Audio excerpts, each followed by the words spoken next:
Hello, today we are going to be making a Pokeball Terrarium. Now with this craft, it doesn't necessarily need to be Pokemon. You can change out whatever decorations that you end up using to make your little terrarium that's just for you. I've seen this made as like Studio Ghibli inspired or just fairy grotto, but today we're going to specifically make it Pokeball themed. So to start, there's a couple items that you need.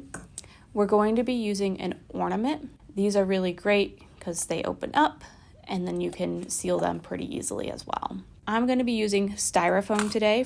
You will then also need a hot glue gun. For the Pokemon aesthetic, electrical tape works really well.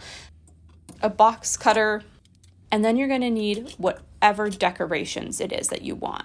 So this can be paint, this can be rocks from your backyard, this can be some fake plant aesthetics. You can make it like a beach, you can get a lot of sand.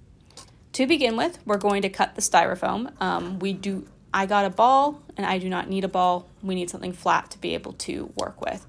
So I'm going to cut this in half by first tracing a line around the middle and then going through and cutting it deeper. Now that I have the half, this is actually slightly too big for the ornament that I have. So I'm just going to trim the top down a little bit so that way I can have more room for my decorations to go inside of the ornament. Now that I have my base and I've put it inside of my ornament, I am going to paint it the general vibes of what I want on top. This is just so that way there's not a whole bunch of bright white shining through the gaps. So where I'm putting my river, I'm going to paint blue, and where I am putting my foliage, I am painting green. So that way the underneath is a different color. This is where I really like the styrofoam because it helps already add the dimensions to a terrain versus cardboard. I am painting it dark blue in one direction and light blue in one direction, so that way it has more dimension to the river just naturally by using the styrofoam. If you are using a cardboard base, I highly recommend, if you do water patterning, to use your hot glue gun to help add that dimension and the waves in the water. Now that we've painted it, we get to add our decorations. So this is where you get to be creative. Whatever you find, you can attach them how you want.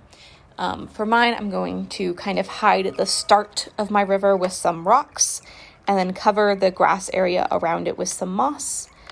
And then I will be adding one little flower and then my Pokemon figure. Now that it is all decorated, I will get to close the orb and then we'll tape it shut. So this is where the Pokeball aesthetic is coming into play. So we will be using the black electrical tape, and you want to try to keep it as straight of a line as possible. I am making my line thick to hide where the styrofoam ends, and also to connect the two orbs to kind of make sure that they stay together. Once your ornament is all sealed, we will be adding a button to finish the Pokemon look. So for this, I have found that a quarter and a nickel are the perfect sizes for the buttons. And those will be able to be laid on top to make the button. So we'll glue all that together and attach it on. And now you have a little Poke Terrarium.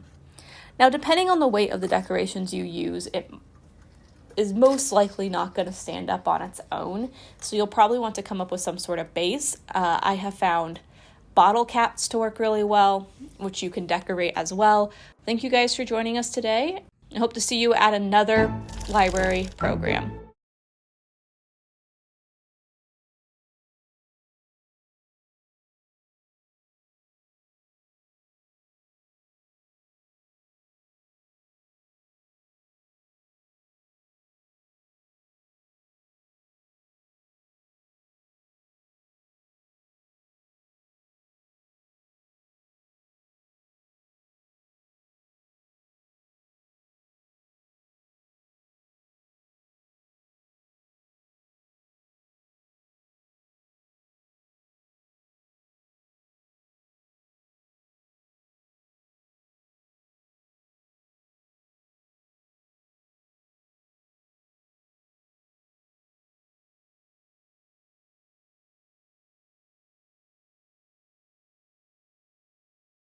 including 2 small circles cut out of felt to be the Pokeball button.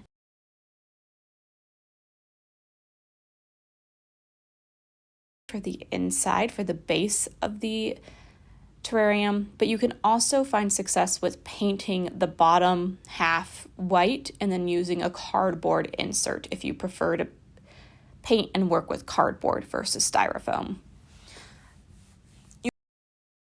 Including 2 small circles cut out of felt to be the Pokeball button.